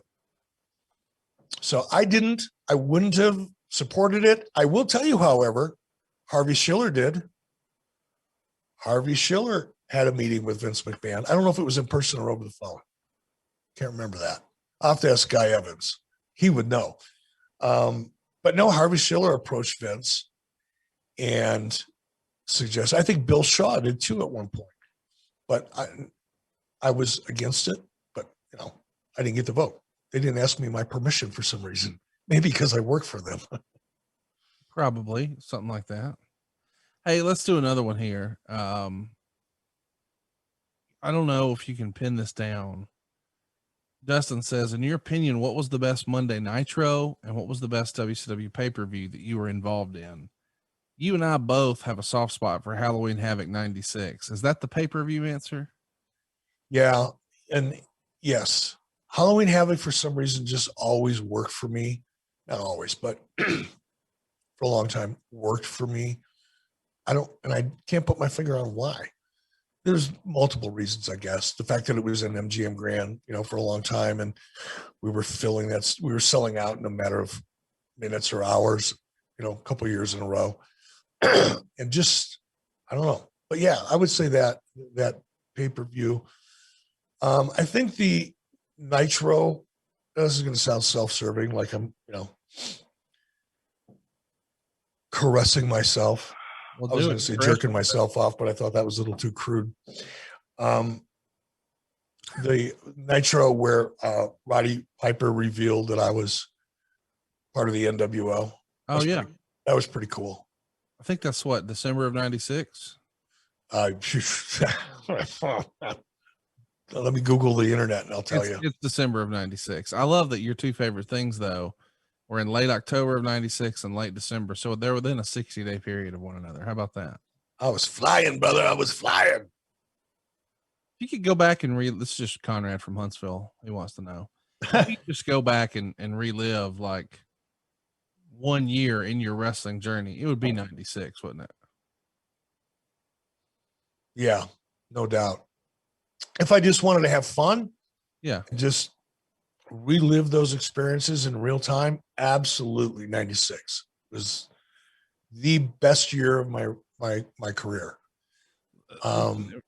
We've talked a lot about the great times. We've also talked about when the wheel ran off, but that usually doesn't involve 96. But if you had to really think, put your thinking cap on, is there one thing in 96 you would have done differently that you think had you done it, it might have made a difference one way or another?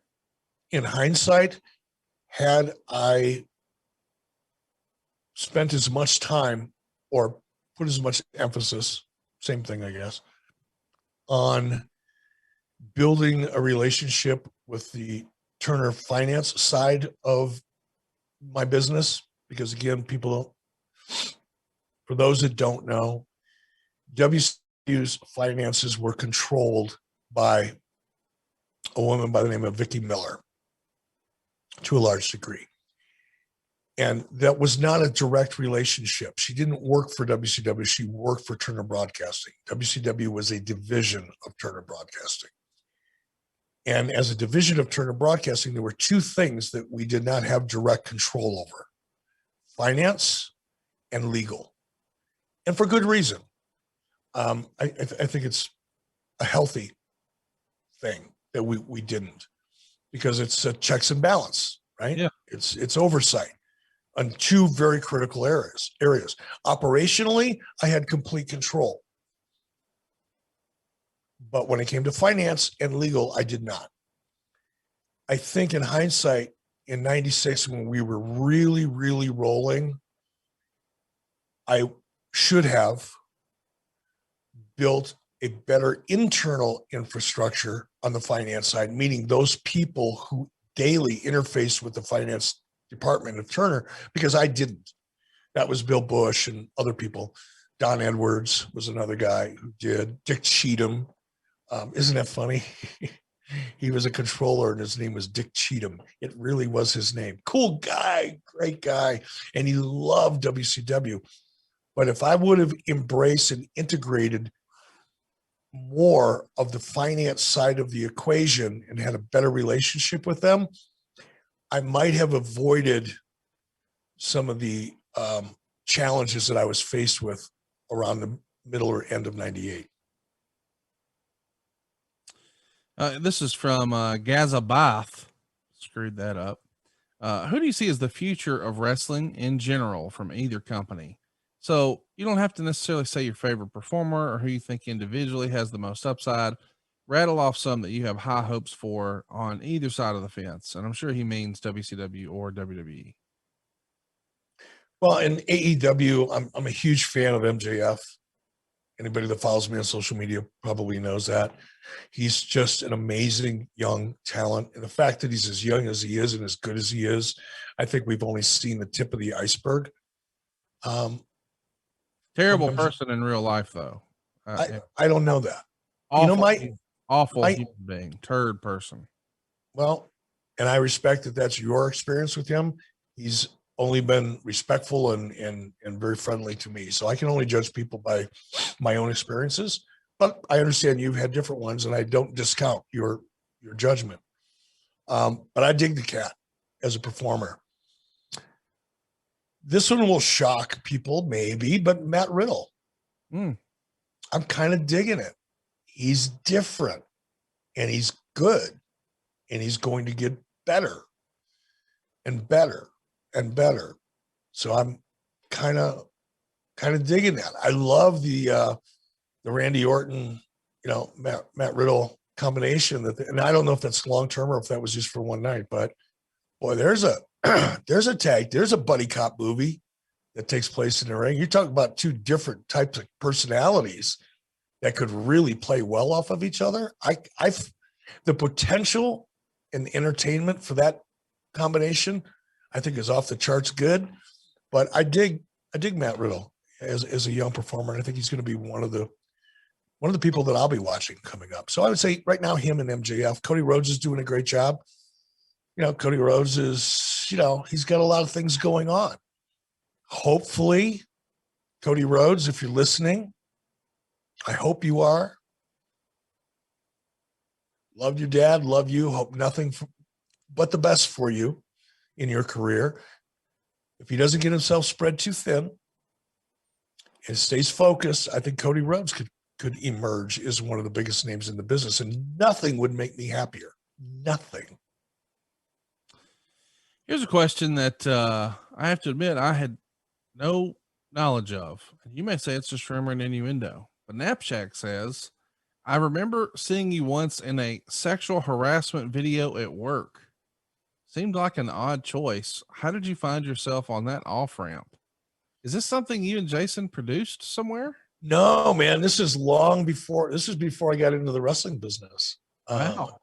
Yeah, when I was living in Minneapolis before, I don't know what it must have been like 80.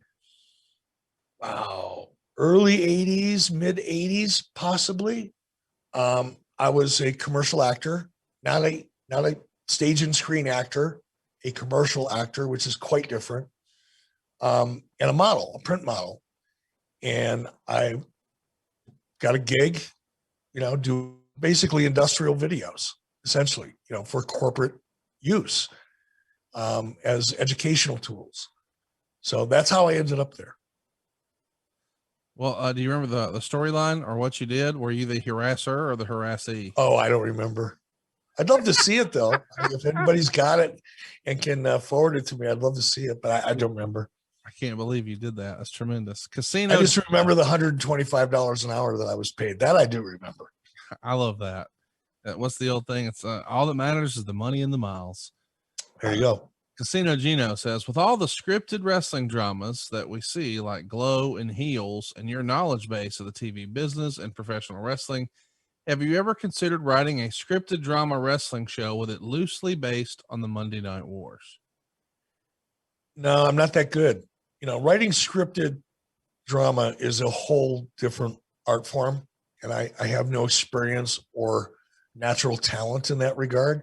I'd love to work with somebody else that was doing it, somebody that was really a good writer, that was a successful writer with experience and a real feel and knowledge for what's working for today's audience, and to be a part of it and to be a resource.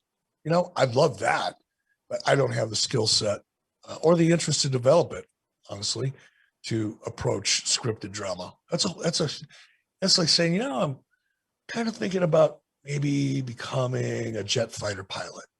You know, I think I'll go do that. You know, great if you're 20, but you know, I don't have any aspirations to do anything like that other than tag me in, let me be a part of it and try to help. I'll do that. I'll even go fetch coffee and bring you donuts if that's what you want me to do, just to be a fly on the wall and learn the process. It's one of the things I'm so excited about with, you know, the movie that we're doing for Netflix, the project that we're doing for Netflix. I get to be a fly on the wall with some of the most talented people in that world. And not that I have any input, maybe a little, but more than anything, I just get to be a fly on the wall and learn something that very few people have the, you know, opportunity to learn at that level. So yeah, I'd just be a fly on the wall, man. I'd love that. Have you seen any of the Heels hype? I'm sorry? Have you seen any of the Heels hype? Do you know about this new show, Heels? No. So Starz is putting out a new pro wrestling show, and the main character is Stephen Amell, and Mary McCormick, who was Howard Stern's wife in Private Parts, and even our old pal CM Punk are all a part of the show. So stay tuned. It's coming to Starz pretty soon, and it's set in the world of independent professional wrestling. So could be fun. That has a lot of potential. Yeah. That has a lot of potential. And CM Punk is in a great position to lend a credible, identifiable voice to a world that typically Hollywood writers or New York City writers don't have. So, and that's a great opportunity for CM Punk. Really is. I'm excited for him. I don't know him. I don't think we've ever even said hello to each other, but it doesn't matter. I'm still excited for him. It's great. MD says Roadblock, The Gambler, and Loch Ness. What the fuck, man? I don't know what to tell you. They weren't my creations. Were they? Maybe. I mean, Roadblock wasn't. Roadblock was off- early. That was early 90s, wasn't it? No, Roadblock was on Nitro. Really? Yeah. Fuck. The Gambler, Loch Ness, all those happened on your watch. But as with everything else, you just fade the heat to Kevin Sullivan, right? Yeah, of course. Why wouldn't I? Yeah, listen, if you've learned anything about booking in WCW, if you liked it and it was great, it was Eric's idea. If it was terrible, he wasn't involved. That was Kevin Sullivan's. See, and now Conrad Thompson, following my lead, living to enlighten the audience and helping them to better understand the true history of Eric Bischoff and WCW. Thank you very much for that, Conrad. I appreciate that. I'm doing my best. And all that rumor and innuendo about Kevin Sullivan knowing how to book heat and he was a big part of the NWO, nonsense. It was all Eric. Now that Dungeon of Doom shit, you better call up Boston if you want to talk to Kevin Sullivan about that. Okay, no, I disagree with that. Kevin did know how to book heat finishes. It was the characters and the stories that Kevin was challenged by. I'm just busting balls. I'm trying. I know you are. And I love you. Kevin and I are good friends, man. COVID, we haven't seen each other now in a while, but last Starcast, Kevin, God, I had so much fun talking to Kevin. He's such a cool dude and living the best life for him. He lives on a freaking island off the coast of Washington State. He fishes, He loves living on the ocean. He's living a great life, and he's fun as hell to talk to. We're going to hook up with him later this year. Lots to talk about from 1996. So stay tuned here on 83 Weeks.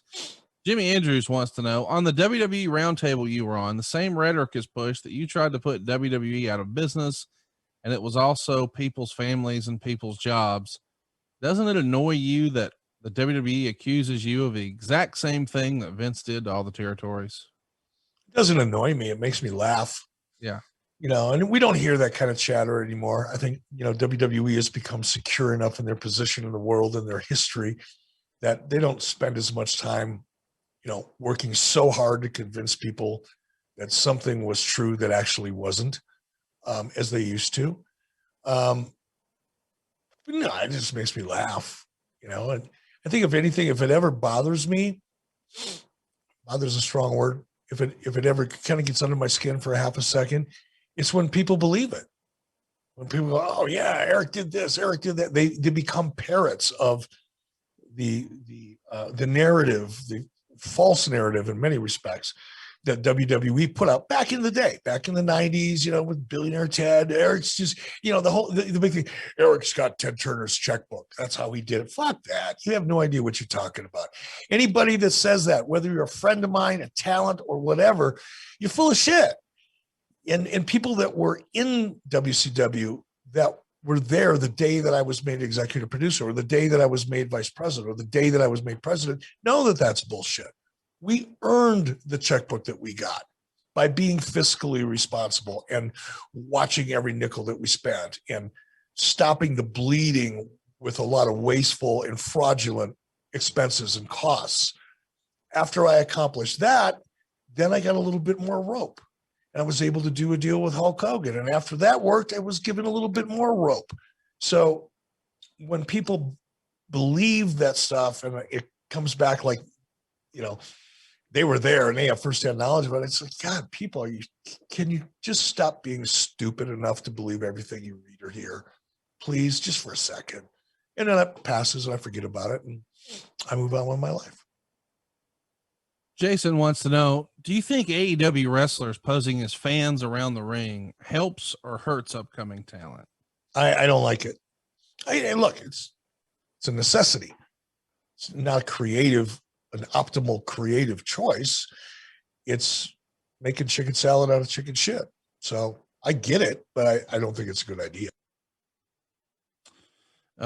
Michael Housen says, with the business strategy you made with your pitch for the executive producer position, the question I've always wanted to ask is, how big's Batista's dick? God, I wish I was high right now too. I could find some humor in that, but I can't.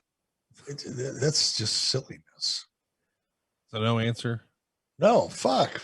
I don't know. Listen, trying to satisfy the fans here. Hillbilly Heel wants to know, do you think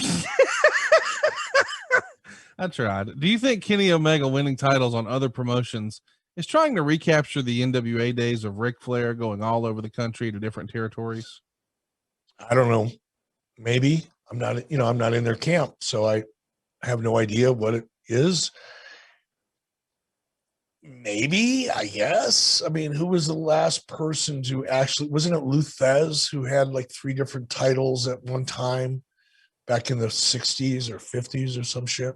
I think in like 89, Vader had a few, but it was like CWA and IWGP and one other, but it wasn't anything that I think people were really talking about. Yeah, but I think that was more by coincidence than by design.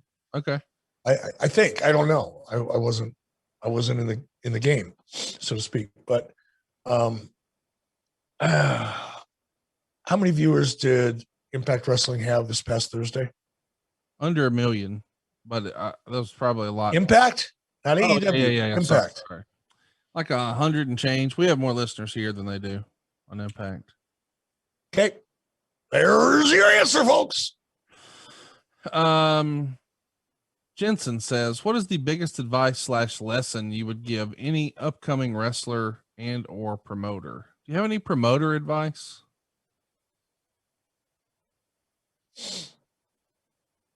Well, do I have any advice for Vince McMahon? No. I mean, if I could sit down and have a conversation with him, I'd love to share some observations about the product that I think may or may not be helpful in a casual way. I'm thinking if a guy's going to start his own promotion, like, hey man, Oh, I'm gonna oh, start my own thing here. What should I do, Eric? have a really, really solid plan B. It's too tough, man. Unless you're a Tony Khan and you've got access to $100 million, unless you're Vince McMahon, you're a publicly traded company with a $4.6 billion market cap. If you're a small, independent, local promoter, don't try to get too big, man. Be good at what you're good at. Be great at what you're good at. Don't try to be good at things that you're not. Don't try to expand too much. Don't rely heavily on high-priced, established talent. Excuse me 1 second. I got to hit my cough button. Oh, I love that button. Yeah, I've seen independent promoters. There's been independent promoters that have called me and asked me if I would come in to be a guest general manager and things like that. And I make sure that they can afford it.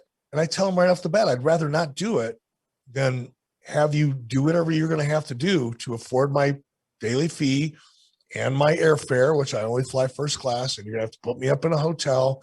And by the time you're all said and done, you're looking at $7,000 or $8,000 to bring me in. Is it really worth it? What do you hope to get out of that? Or you just want to have somebody that people see on TV on your show and are willing to bend over backwards to do it? I don't want to be the bend over backwards reason why somebody's, putting me on their independent show.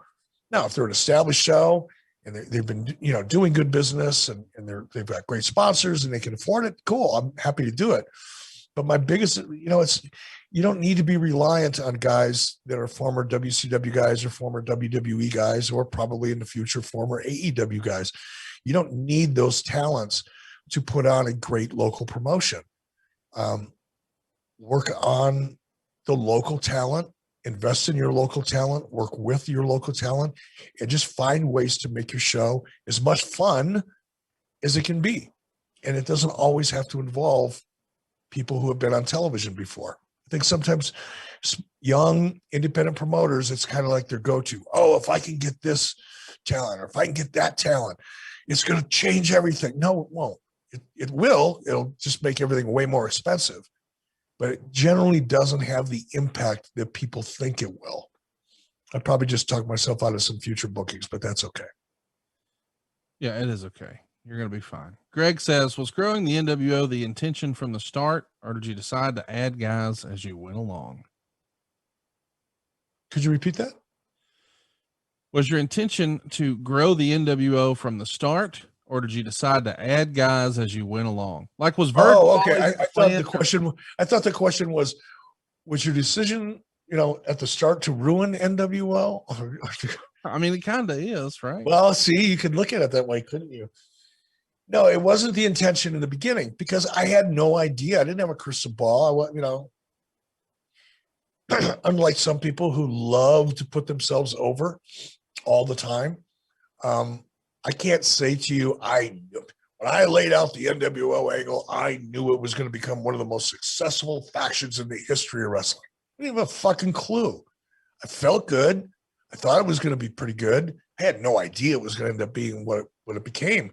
And after about 6 months, it became obvious to me that, we kind of had lightning in a bottle. And then it was like, okay, how do we make this better? How do we keep this going? And eventually it was NWO is going to take over Nitro, WCW is going to take over Thunder, and we're going to have our own interpromotional wars that we control. But that thought didn't occur to me till probably 6 or 8 months in. Paul Hammond says, why do you think Rick Steiner was never picked up by WWE after WCW ended in 2001? I don't know. Rick's an easy cat to work with, or he was. Very, very talented guy. So I have no idea. I bet he wasn't interested. I've talked to Rick before, and he said he took a booking. Obviously, he was still getting that Turner money for a long time. So he took a booking in Japan, and he found himself on the back of a bus riding from town to town with guys he thought were quote unquote half my age. And he looked out the window thousands of miles from home and thought, what the fuck am I doing? So he came home, became a realtor, now has a successful real estate business, and is on the school board. And his son is now in developmental, and I think it worked out okay. You know, and that's, I can see that with, you know, Rick, we're pretty tight and we're still friends, but we, you know, because I don't like to call people on the phone much. We don't chat, you know, we see each other on the road every once in a while and just have a great time. But Rick and I were pretty tight. Rick and I took a trip, must have been right after 2000, right after I left, maybe, yeah, at the end of, might have been 2001. Rick and I, because Rick loves to hunt. I love to hunt. Rick and I booked a trip up in the Yukon. We were not far from the Arctic Circle. We were hunting elk and moose. And we just had the best time. Really one of the most memorable experiences of my life when it comes to that kind of thing. But Rick is a very smart guy. And I understand what Rick might have been feeling on the back of that bus, because I think, and I was talking to a very close friend of mine yesterday for a long time. I'm not going to mention his name, but there comes a time when you've been in the industry and you've been at a certain level in the industry, and some people are at a much higher level than others, but it doesn't matter. All of us experience it at some point where you really recognize that it's not your business anymore. Right. And it's hard to do. You know, I liken it maybe to, you know, being in a marriage where there's a lot of reasons why you're glad you're in that marriage, but deep down inside, you know, it's just not going to work. And no matter how hard you try to make it work, the harder you try, the more you realize that it won't, but you don't want to really admit that to yourself or to your partner. That's what I liken it to. When you reach that point where this thing that has been this thing called wrestling, which has been your date, then your affair, then your wife, then your partner, and it's provided family money for your family. It's been your career. You are now out there in front of a crowd, and it, in a way, kind of becomes part of your identity as a human being. And when that time comes, when you have that self-realization and, oh, that's no more, I have to move on. It's a tough moment. Tougher for some people than others, but tough for almost everybody at one degree or another. And I could see Rick making that call, because I felt that way. I feel that way now sometimes. You know, when, you know, when I went to, you know, WrestleMania. And now for me, it was a little different because there were people there, you know, Randy Orton, for example, and others that I actually worked with when I was a talent in WWE that are still there, but there's very few of those people. Most of the people there now, you know, they know who I am and know what I did, but I don't know them. I've never interacted with them. And you feel out of place. It's like, wow, I do feel like that old guy in the back of the bus, like Rick said, that is kind of, you know, I'm at a party I really shouldn't be at. So I know that feeling and I understand it. And I know Rick well enough to know that once he had that kind of, that light bulb went off in his head, he's a very strong person, strong-willed, strong character. I could see him just going, up, that's it, I'm done, move along.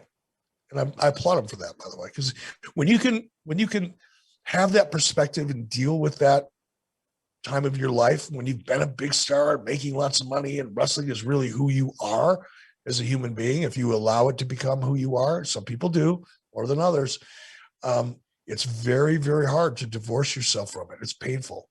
And sometimes to kind of extend the marriage analogy, it's like you finally discover that, okay, this isn't going to work, and we're going to have to make this horrible decision to get a divorce and split all our shit up. But sometimes the sex is so good, you go back every once in a while just to, you know, revisit the good times, and then it all kind of resurfaces again. And sometimes you just got to make that clean break. No matter how good the sex is, you just got to make that clean break. I love you dropping some knowledge on here today. Did that make sense to you? Does Made it? a lot of sense. I get it a lot. Jared Scott says, you get to start a new wrestling company today. Who are 5 wrestlers you'd start with? So you named MJF. We're assuming that everyone's available. Who else is on the list? Well, Matt Riddle. Okay, there's 2 right off the bat. I'd snatch Randy Orton in a heartbeat. There's 3. Tomas. Kenny Omega. 4. We got 1 more. Got enough momentum. And come on, Eric. Nobody else in WWE? No, because if you're starting fresh, you're going to have. There's a lot of talent in WWE that would be great to have, but I only get 5, right? So you're looking at you're looking at anchors. You're looking at people that you're going to be depending on for the next 5 or 10 years. I'm going Cody. Okay, so Cody, Kenny, MJF, Riddle, and Randy Orton.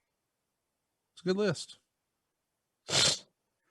Joe wants to know, how do you think wrestling would have changed or not changed if Jim Ross had gotten the job instead of you? Of course, we're talking about in WCW, and what if he had gotten the nod? What do you think would have happened? More of the same. And I think Jim would have done a great job because Jim is extremely knowledgeable, very experienced, but I think the approach, the creative approach, and I'm talking about at the macro level, like at 33,000 feet, Jim's approach would have been not unique. It would not have been different than anything that we had seen before. It would have been better in many respects, more organized in many respects, but I don't think Jim would have taken an approach. For example, would Jim have brought in Hulk Hogan? I don't think so. Right. I don't think so. Would Jim have, taken the same approach to going head to head against WWE that I did? I don't think so. Would Jim have gotten the opportunity to go head to head against WWE? Maybe, maybe not. But if he did, would he have taken the approach I did? Nothing that Jim has ever said, done prior to that point would suggest that he would have.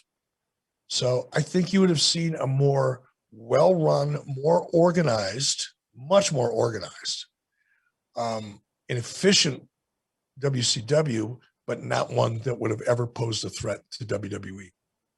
And I say that with all due respect to Jim Ross. No, I get that. I don't think anybody takes that negatively, what you just said. Here's one from Colby. This is a lighter question. Do you have any charities you work with or have worked with that are particularly special to you? One of the first charities that I ever worked with was a place called the Courage Center in Minneapolis.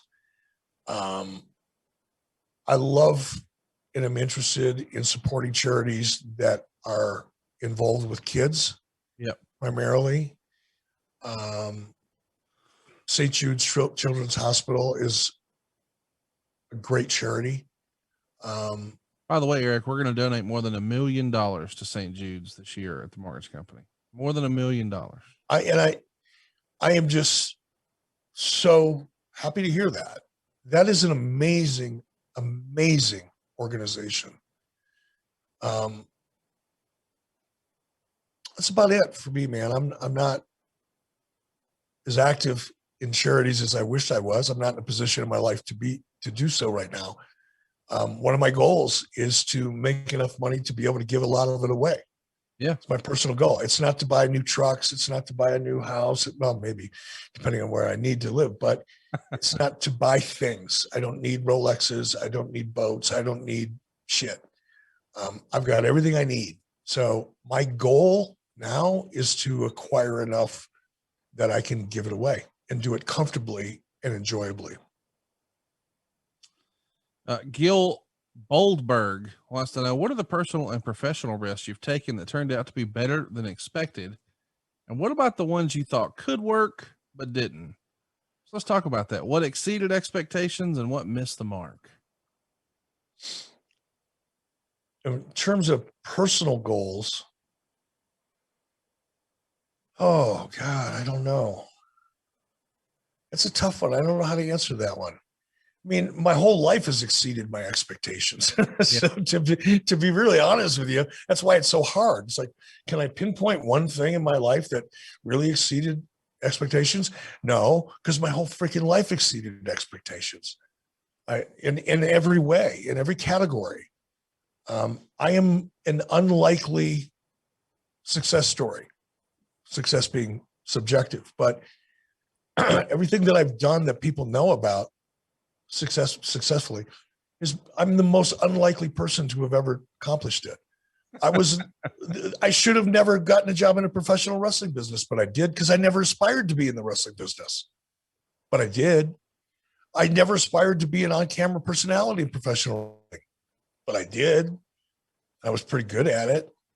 I never aspired to run a wrestling company, but I did.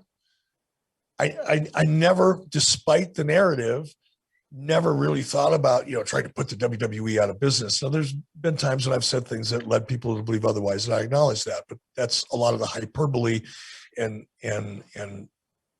creating the war, so to speak, that was working for us. But I never thought for a minute that I would ever be competitive with Vince McMahon and the WWE, but I did. I was. Never thought I'd be in the WWE Hall of Fame, but I am. So everything about my career has been exceeding expectations. What fell short? Man, I've got a few of those, right? These are all business kind of things. I laid the groundwork a couple of years ago, several years ago now, for what we thought was going to be a really big play for legalized internet gaming, betting. And we were working with we had all the reasons to believe it. It was a really good lesson for me, by the way. I still remember every single day in one way, shape, or form. But had all the right pieces, everything put together, and invested a lot, raised money, a lot of my own money, some of other people's money. And for all of the right reasons, everybody moved forward. Some sophisticated investors moved forward with us because we did our homework and it looked like the right thing to do. And because legalized betting was only really available in the United Kingdom and throughout Europe and certain countries in the Southeast part of the planet, we thought we had that all figured out. Well, as soon as it started getting competitive, all the different municipalities around the world individually started changing their laws. Yep.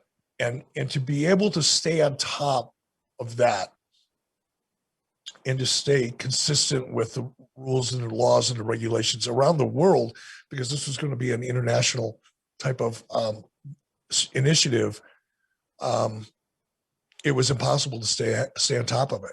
And every time there was a change, we would have to change our code, our digital code for our games, which is really expensive, by the way. It is not cheap. Coding at the level we were doing it was massively expensive. And then you'd finish a project, we had the David Hasselhoff digital slot machine, the Hulk Hogan digital slot machine. People were loving it. The gaming companies, over in Europe, the biggest ones in the world, were loving it. They were so excited. And so were we. But anytime that game went into a new market, we had to recode it in order for it to be legal. And it just got to be to the point where it's just too expensive. So that was a big disappointment. But there's others, not as big as that one, but there are others. Let's do Mike's question. If Vern had gotten real financial backing, do you think the AWA could have been a competitor to Vince, or was the WWF just a freight train that couldn't be stopped? No, it didn't have any. Well, I mean, it had a lot to do with money, but to answer the question, it wouldn't have made any difference in the long run because Vern had a different view, had a different belief in what professional wrestling should be and what the product should look like. And Vern was, and anybody knows that listens to the show how much respect and love I have for Vern Gagne and always will. But he was a stubborn son of a bitch. He was stubborn. And I don't see, I can't imagine a scenario where somebody would have been able to convince Vern Gagne to give up his perspective on what wrestling should be and embrace a perspective that would have allowed him to compete with WWE. I just don't. Here's one, and this is one that we've never talked about. Bryant wants to know, do you think WCW could have flourished better had Ted Turner treated WCW like a sports business and not a television property, much like he treated the Hawks and the Braves? That's interesting. I don't know what that means though. How in real terms, how could anybody treat professional wrestling like a real sport? I think in terms of, with the touring component, because it's not just a TV show, right? Because like I couldn't go down and see Seinfeld at the Von Braun Civic Center this weekend back in the day. They're not going to have Slamer or Kramer slide across the stage. So I think that's what makes it a little different. You just don't think that's possible though. Well, we did that though. I mean, the shows did tour, and and arguably. No, but I'm saying to really treat it like a sport, like you would. I don't know. I think the guy makes a great point here. No, I mean it's a great question, but I think it means there. Treating professional wrestling like a sport can mean such a wide array of things. Focusing on winning and losing. AEW's doing that to a degree. TNA did that once a year with the Bound for Glory series. WrestleMania does that to a certain degree, where you put the emphasis on the real competition, but you can only do that for so long. Professional wrestling works because it's a story, character-driven property. It has been since the beginning of television time, folks. Just what you're watching now isn't the way wrestling used to be. Wrestling used to be wins and losses, but they were strong characters and stories. And to take the character story element out of it, which is the television element, by the way, and present it as a true sport, I just don't think that's possible. It's like saying, yeah, but what if we did a documentary that was, I don't know, funny? Well, that's a comedy. I mean, I don't know how to answer that. Maybe there is. Maybe that's a conversation that we can have over a steak dinner and a beer sometime for 3 or 4 hours and think of the different ways that could work. But to answer the question, no. Arguably, Bill Watts tried to treat professional wrestling more like a sport. Yeah. How'd that go? Well, I don't think that was the answer. Eric, we have a lot of veterans of the industry who've been very opinionated about how today's wrestling is soft and over-scripted. What are your thoughts of the evolution of the business from when you got in it until now? That's from Wayne. I think you're sort of cool Mo D, right? I don't think you're one of those veterans of the business yelling at clouds about how, boy, in my day they needed to slow down, sell a hold. No, I'm kind of the opposite in a way. I love so much of what I see. I mean, the visual dynamic, the visual presentation, the athleticism in the ring, whatever you want to freaking call it. I just think it's amazing today. I just think that it's overproduced.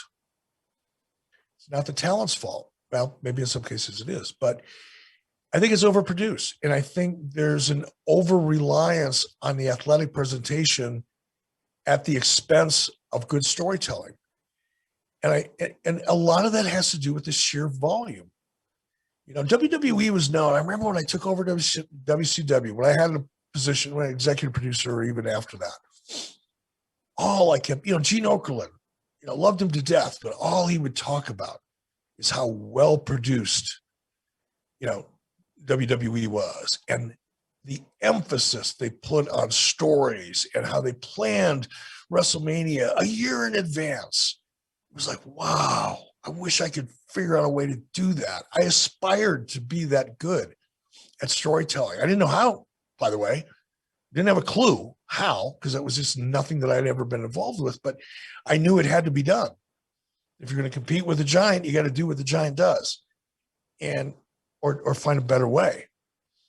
And I think what's happened, and the reason you don't hear people talking about how great WWE stories are today is because there's a fucking many of them. Right.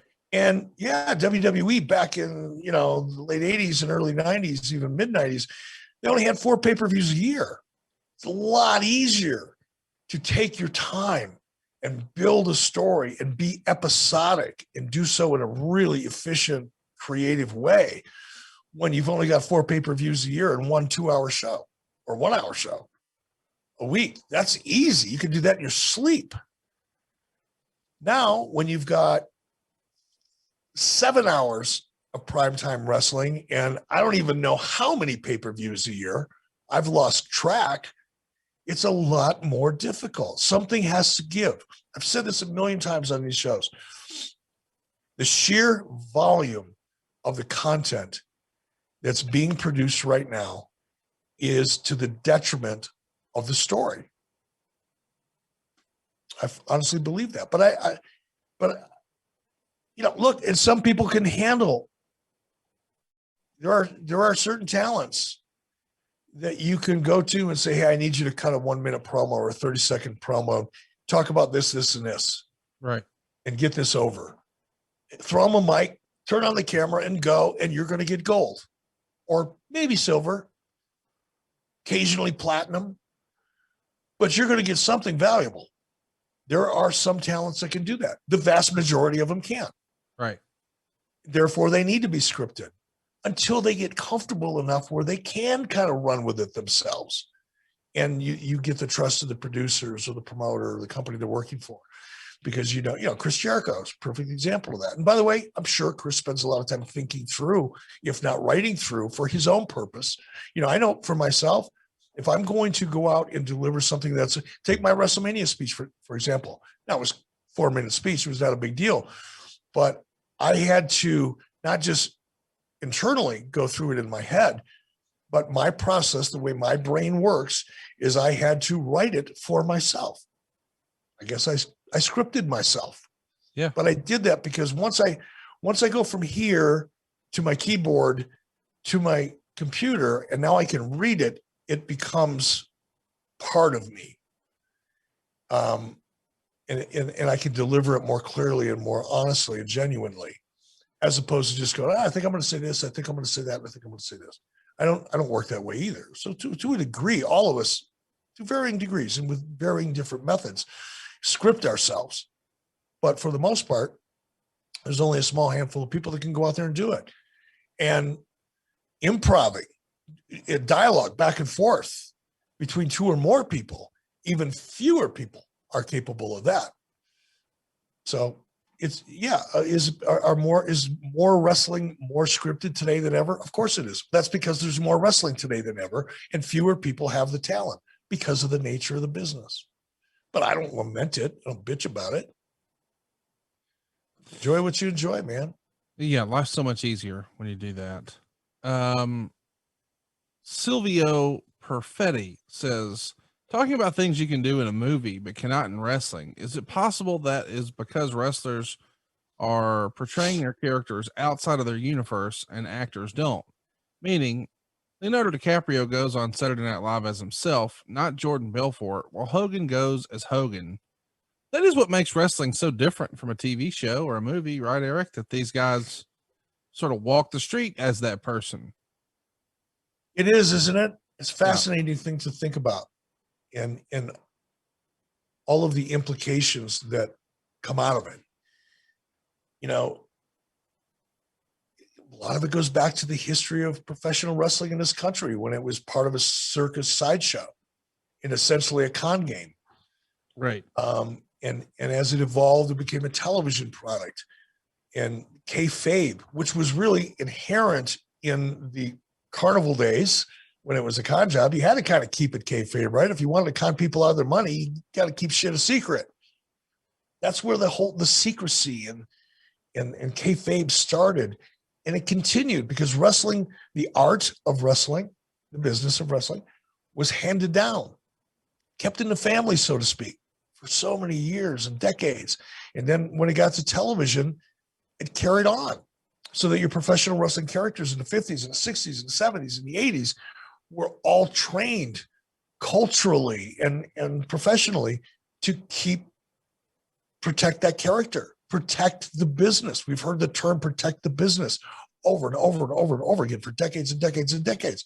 What does that mean? Well, protecting the business means staying in character. Right. And to the degree you have to prove some smart ass wrong when shit's all fake, you're not really a tough guy, are you? Well, fuck, you gotta knock him out. Back then, if you were protecting the business in the 70s and the 80s, you didn't let that shit slide in public. So I think there's still elements of that, especially with legacy talent. I like that. Hulk Hogan, Ric Flair. Excuse me 1 minute. Got to hit my cough button. Guys that have been around during the 80s and the 90s, they still carry that with them to one degree or another. And, I've never seen Ric Flair out in public when he wasn't dressed like he just got off the jet. I've been around. Well, I shouldn't say never. There's been a handful of times, but I hung out with Rick after WrestleMania a couple of weeks ago. Well, of course, he was at WrestleMania, so that doesn't count. Of course, dressed up. But my point is, Rick lives the Ric Flair character 24 hours a day. Yeah. So does Hulk Hogan. And it makes it harder for those talent to portray another version of themselves because people only believe one version. They only want to believe one version. So yeah, that is a unique thing. Remember Jeff once. Sorry. No, I was going to say it's an interesting topic. I like that topic. Remember Jeff wants to know, did Eric ever see any crazy fights with Haku or have any wild nights out with him? No, I never did. I heard about him. I would have liked to have seen them, but just because they're so legendary, who doesn't want to be a fly on the wall in a legendary Haku bar fight? But I never did. And I didn't hang out with those guys. I didn't hang out with a lot of people, wrestler wise. We'd hung out, when Nitro was over, would we all go to the hotel and end up at the hotel bar watching the replay? Of course we did that. Of course I hung around with people then. But once that was over, I went home and they went home and everybody did their own thing. Aaron wants to know, what's your favorite pay-per-view name? And did you ever think of one you really liked, but you didn't get to use it? I liked Hog Wild, and we got sued for that by Harley Davidson, so we couldn't use that anymore. But I like that one. Here's one from Brad. He says, what was the hardest contract you ever had to negotiate with a talent? Bill Goldberg. Yeah. That was tough. Really tough. Tristan wants to know, we know Vince is a workaholic and we've heard about the WWE work culture. When you were running WCW, how did you maintain a work-life balance, if at all? I didn't, to a large degree. I was fortunate in that my wife was such a team player, picked up the slack. I was also fortunate that even though I was 16, 18 hours a day, maybe not that much, that's exaggerating, probably 12 to 14 hours a day, more often than not, 6 days a week, 5 days a week. Many of those days I was away from home, not even home. But I also had the ability several times a year to take my wife and my kids to work with me. When we'd go on location at Disney MGM Studios, for example, for 10 or 14 days or whatever it was, my family came with me and they were a part of it. When the shows were over at Disney and they were done by 5:30 or so, and everybody got together and we did barbecues every night at the Marriott Residence Hotel where all the talent was staying and their families and friends. It was one big kind of family affair, 5 or 6 nights a week, and my kids got to be a part of it. So even though I was gone a lot and focused a lot on what I was doing and not doing a lot of the things that most people who have a 9-to-5 job get to do with their families, I gave that up, but I made up for it in other ways. I took my family to Japan with me on a business trip, to Japan, and we toured Japan on a bullet train and stayed at an ancient Japanese onsen, which is kind of like a spa where the samurai used to go to heal. My kids got to go to that, experience that. So it was give and take, but it all turned out okay. My kids are cool. We'll wrap this one up. One last question. Mark B wants to know, what, if any, influence would social media interactions have had at the peak of the Monday Night Wars? Would they have used it in character, etc.? Or do you think it was better than it's done today because it got more eyeballs on the product? Oh, that's another hypothetical. It's a tough one to answer. Look, if go back in the time machine, it's 1996 and social media is as popular then as it is today. I think I've learned over the last few years as I've engaged more in social media, I've learned better ways to use it. I'll give you an example. I try really hard to either post things that are really honest and personal to me. Like last night, I was sitting outside with my dog, having a beer, smoking a cigar, just sitting out in my driveway. And my dog was kind of sitting at my feet, looking out at the mountains. And I went, wow, this is a really cool moment. And I took a picture of it and posted it, saying I was blessed because that's the way I felt in that moment. Not pictures, not a pretty picture, not like gorgeous landscape, National Geographic, cowboy shit. It was just my dog sitting on a concrete patio or a concrete driveway. So I post things that are real and are personal to me. When I'm interacting in social media, I try really hard to do so either in a very positive way, supporting other people, or I find humor and try to respond in a humorous way, which is tough to do on social media because, humor requires a certain degree of nuance. And, you can say something that's funny to someone, or you're trying to be funny when you say that to them, and the inflection in your voice and your body language and the gleam in your eye can assure them that, I'm having fun with you. Whereas in social media, sometimes, and I've experienced this myself early on, is I'm trying to be really funny, but the person on the other end doesn't know that. There's no nuance. There's no gleam in my eye. They don't see the humor that I'm feeling when I'm typing it. So you got to be quick, or you got to be careful with humor. But I've tried to make it as much fun. Maybe not funny because I'm not a comedian, but I try to have as much fun as I can with people on social media. And I've found that engages more people as opposed to me talking about politics or talking about, what I don't like about sports, or what I don't like about this, or what I don't like about that. That's negative stuff. I'm not saying people shouldn't do it. If they feel the need to do it, they should do it and have the right to do that. For me, I've found that there's a positive way to use social media and there's a negative way to use it. And I've learned that over time. So if I were to have the same view of social media in 1996 as I do today, I would like to think that I would have used it in a positive way. I don't know what that would have been specifically, but you can't have that much energy and eyeballs and interest in social media talking about your product and not find a great way to use it. Well, that's going to bring us to the end of this week's episode of Ad-Free Shows and 83 Weeks present Ask Eric Anything. We're going to be back next week talking about something that happened 10 years ago, Sacrifice 2011, which came to us, of course, from Total Nonstop Action. In the main event, it's Rob Van Dam challenging Sting for his world title. We've got an interesting mixed tag, China and Kurt Angle against Jeff Jarrett and Karen Jarrett. We've also got Tommy Dreamer taking on AJ Styles in a no DQ match. Beer Money is in there with Chris Harris and Matt Hardy. Crimson will be taking on Abyss. Kazarian will be wrestling Max Buck for the X Championship. We've got Mickie James defending her belt against Madison Rayne. Brian Kendrick is in there with Robbie E. And Mexican America is going to take on Jesse Neal and Shannon Moore. They are Inc. 10 years ago. This feels a lot longer than 10 years for some reason to me. God, it sure does. It sure does. And it's interesting too, because let's look at where, Rob Van Dam and I got inducted into the WWE Hall of Fame together. It's kind of like, look at them, look at them now.